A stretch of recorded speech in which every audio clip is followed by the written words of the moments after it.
Саламатсыңарбы, урматтуу балдар? Анда эмесе биз бүгүн кезектеги сабагыбыз болгон Сүйүнбай Эралиевдин Жамгыр жана булут деген ырлары менен таанышмакчыбыз. Силер менен мен кыргыз тили жана адабияты мугалими Жолдошова Рада эжекеңер болмокчумун. Сабагыбыздын максаты балдар, бүгүнкү сабагыбызда силер акындын ырлары менен таанышып, эки ырдагы табият көрүнүшүн жандуу сүрөттөөдөгү акындын колдонгон ыкмаларын аныктай аласыңар. Жамгыр, булут туурасындагы маалыматтарды алуу менен турмушуңарда табияттын көрүнүштөрүнүн касиеттерин билип, табияттын сырдуулугуна ынанасыңар. Балдар, силерге акындын өмүр чыгармачылыгы жөнүндөгү маалыматтардан бөлүшөйүн. Сүйүнбай Эралиев 1921 жылы Талас районунда жарык дүйнөгө келген. Акындын биринчи ырлар жыйнагы 1949 жылы жарык көргөн. Ал улуу атамекендик согуштун катышуучусу. Мына ушул учурдан пайдаланып, мен улуу акын Сүйүнбай Эралиевдин ырын улуу жеңиштин 70 жылдыгына арналган көркөм окуу сынагында биздин мектептин окуучусу Жол деген поэмасынан үзүндү айтуу менен республикада өткөрүлгөн сынакта баш байгени жеңип алгандыгын белгилеп кетким келет. Мүмкүнчүлүгүңөр болсо, көркөм окууну көрүп, силер да көркөм окууга шыктанасыңар деген ойдомун. Анын кандай чыгармалары бар? Жылдыздарга саякат, Жаңыл мырзанын керези, Ак жыттар, Кесир инсан, Ак мөр поэмасы, Курманжан датка ыр түрүндө жазган романы, Канат менен Зарина жана башка чыгармалары бар. Жамгыр жана булут деген ырды тааныштыруудан мурда, балдар, жамгыр бул эмне, а булутчу? Келгиле балдар, ой бөлүшүп көрөлү. Анда азыр мен силерге жамгыр жөнүндөгү жакшынакай маалыматтар менен тааныштырып кетмекчимин.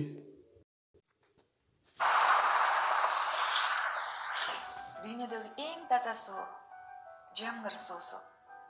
Биз билгендей, суу бын ысыганагын эмес, шамал жүрүп турганда да бууланат. Бууланган суу тамчылары өтө жеңил салмакта жана чакан көлөмдө болгондуктан абага оңой көтөрүлөт. Жердин 6-5 бөлүгүн деңиз жана океан суулары курчап тургандыктан күнүнө 27 миллион тонна суу боосу асманга көтөрүлүп турат. Ошентип, жер бетинен бир нече километр бийиктикте алар булуттарды пайда кылат. Мына ошол туз кристаллдарынан жана чаң бүртүкчөлөрүнүн айланасына биригүүнүн натыйжасында суу боосунан жамгырдын тамчылары пайда болот. Ал эми абадан кыйла оор абалга келген суу тамчылары жерди көздөй жамгыр болуп жаай баштайт. Дүйнөдөгү эң таза суу жамгыр суусу. Ушул эле биз билген жамгыр суусунун биз билбеген көптөгөн сырлары бар экен. Мисалы, жамгырдын тамчылары тууралуу сөз кыла турган болсок, алар өзгөчө бир формага ээ. Мисалы, булуттардын эң төмөнкү чеги 1200 метр деп алып, жаандын тамчысындай нерсени ал жерден таштасак, ал жерге жеткенде 558 км/саат ылдамдыкка ээ болмок да, 1 килограмм нерсени 15 сантиметр бийиктиктен таштагандай күч менен түшмөк. Ал эми ошол эле нерсени 10 000 метр бийиктиктен түшсөм, 1 килограмм салмактагы нерсени 110 сантиметр бийиктиктен таштагандай күчкө ээ болмок. Бактыга жараша, абанын сүрүлүү жана каршылык күчүн арттырган өзгөчө формасынын натыйжасында жаандын тамчысы жерге болгону 8-10 км/саат ылдамдык менен түшөт. Анда балдар, силер азыркы алдыдагы маалыматтардан булут, жамгыр, алардын касиеттери жөнүндө жаңы маалыматтар менен тааныштыңар деп ойлойм. Эмесе ыр менен таанышып көрөлү. Китебиңердин 193-194 беттерин ачып, анда ыр менен таанышууга даяр болгула. Жамгыр ыры. Бүтүн жерге жамгыр жаады чорголоп, а биз тышка чыга албастан калдык үйдө корголоп. Асман менен жер билинбейт, алды кийин түнөрүп, көл айрыкча көйлөңдөнөт толкун жарга тирелип. Асман жакта бирөө туруп, бытырадан аткансыйт, анын баарын шашып бушуп, көл койнуна каткансыйт. Даңгыр жерге көлчүк толуп, көз болуп жайнады, экеленип толуп ташып, акты суулар сайдагы.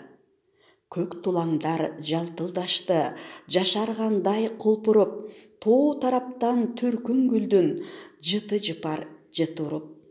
Мен коргонуп олтурам да, ойлойм жамгыр тууралуу, жамгырдын да өзөгөнү ырлары бар, туурабы? Жалбыракка тиет дагы, шырп деп добуш чыгарат, темирлерге тийген кезде ыйлагансыйт ыңалап. Үнүн кошуп дарактар да термелишет шуудурап, эмне мынча чаң болгонсуң, дене башың жуудурат. Чөптөр жерден баш көтөрүп, умтулушат жамгырга, жалбырактар аны жутуп, айтышкансыйт жан жырга. Жан жаныбар жыргап турат, жакшы көрүп жамгырды, көп сагынып калган кезде жер суусунун кандырды. Жамгыр, жамгыр, ар тамчыдан сезем тунук асманды, сенин өлбөс кубатыңдан жер ойгонот жаз жандуу. Жамгыр, жамгыр, ар тамчыдан табам күндүн нурларын, көрөм сенин ар тамчыңда жылдыз жанып турганын. Мына жамгыр дале жерге куюп жатат нөшөрлөп, куштар учпай отурушат, качан бүтөр экен деп. Алаңгыча ыр жаңырды, адыр тала түздөрдөн, тоодон, таштан, ысык көлдөн, жолдон баскан издерден. Көк чөптөрдөн, дарактардан, түркүн тилдүү куштардан, ободогу булуттардан, булуңдардан, бурчтардан. Алыр жердин ыры болчу, чаңкаганын кандырган, эми өтүнөт, тойдум, токтогун деп жамгырдан. Жамгыр тынып тура калды, ырга тосуп кулагын, ошол кезде кыт-кыт күлдү, тоо чаптырып булагын. Боору катып кыткылыктап, алды жакта ким күлөт, деп булуттун арасынан күн карады күлмүңдөп. Лагердеги чатырлардан тышка чуркап чыгабыз, жашыл жердин жаңырларын, жаш ырларын угабыз. Көк чөптү биз куттуктайбыз, көлгө салам беребиз, толкундарда чаба куруп, жыргай түшөт денебиз. Карагылачы балдар, бул жамгыр ыры кандай элестүү, кандай кулакка жагымдуу ыр болду. Анда экинчи ырыбыз бул булут деген ыры болмокчу. Карайм көктө булутту, кара чач, кара мурутту, көөдөй кара сакалдуу, тону саңсел жакалуу, чаштары жерде чубалат. Жай алдырбай бир жерге келатат жел кубалап. Булут желге кайрылат, буулукпачы, тонум айрылат. Минтип булка бергендей, мен билем сенин өгөйүң. Жалданбай тура тур, жамгырым жерге төгөйүн. Жооп берет жел анда, булут болгон менен да, жок турбайбы акылың, байкап кара акырын. Кең талааны эгиндүү, буудай, арпа быш элек, бышпаганы тегинби? Бышырууга күн керек, демек жамгыр төкпөгүн, таңдан кечке жадырап, тийип турсун көктө күн. Анда булут кеп айтат, аксымсың да деп айтат. Биз экөөбүз тууганда, бир четинен асмандын, бир четине кууганда, чыкмак белем үйүзүң. Андан көрө сабыр эт, акылдашып алалы. Суугарбаса талааны, суугарбайлы, а бирок тетиги топ баланы суу кылып жолго салалы. Булутту жел укпады. Турба менин жолума, сакалдан кармап булуктаны, сакалы келди колуна. Капшытын ары кайрыды, калдактап учуп жөнөдү, кара тоонун айрыгы. Булут белем намыстуу, булкорду качыдабай, жашын мөлт-мөлт тамызды, айдап барып желаны ашырды тоону алыскы. Балдар, бул ырлар менен өз алдыңарча таанышып чыгасыңар. Андан да силер бул ырларды ролдоштуруп окууга көнүккүлө. Бышыктоо үчүн силерге тапшырмалар. Текст менен өз алдыбызча окуп таанышабыз. Ырдагы салыштыруу, эпитет, метафораларды табабыз. Табият көрүнүштөрүн кантип жандандырганын мисалдар менен көрсөтөбүз. Мисалы, көк тулаңдар жалтылдашты, жашаргандай кулпуруп. Демек, бул ырсаптары салыштыруу аркылуу берилди. Тулаң деген сөз бул чөп дегенди туюндурат. Темирлерге тийген кезде ыйлаган сыйт ыңалап.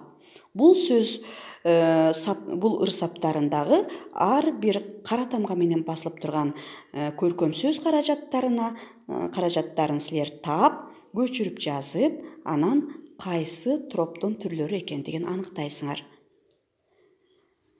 Үйгө анда жыйынтыктоо үчүн силерге төмөндөгү суроолорду бермекчимин. Жамгырдын жер үчүн, эл үчүн кандай пайдасы бар? Жамгыр болбосо анда эмне болмок? Булуттун пайдасы жана зыяны.